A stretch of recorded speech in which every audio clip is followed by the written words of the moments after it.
When the powers can convince you of absurdities, you will eventually commit atrocities. Am I the only person who realizes the war on ISIS has many firsts in the history of wars?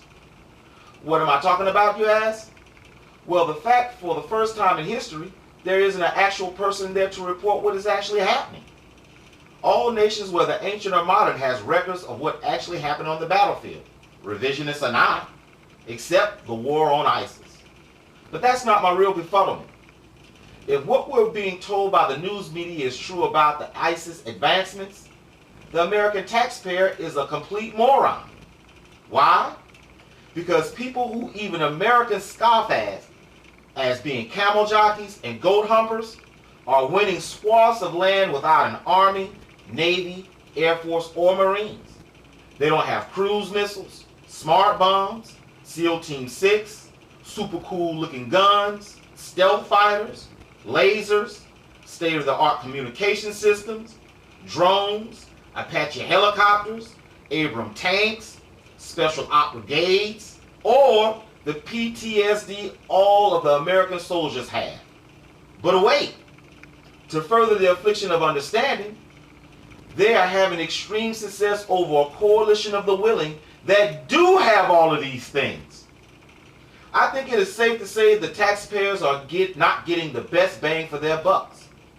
I have a simple suggestion for the American people. If what they are telling us is true, and only if what they are telling us is true, you guys need to disband your military and do exactly what you did with Al-Qaeda. Hire them to fight for you rather than against you. Or at least hire their specialists to come and train your special forces groups.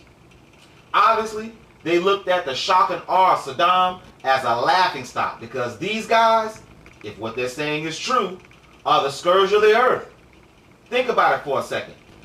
If these guys are so ferocious that they can make seasoned Iraqi army men abandon tanks and helicopters because they were coming at them with guns and knives, it's a no-brainer. We must have them working for us. Think about it.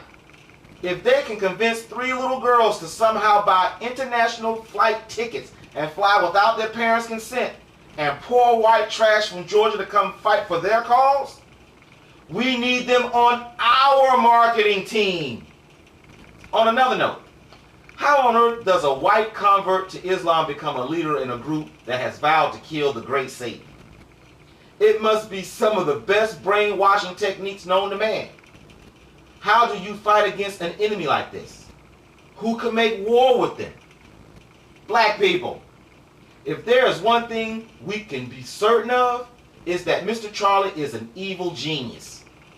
Are we to think they are losing their grip and because of mass media, their excuses are becoming transparent?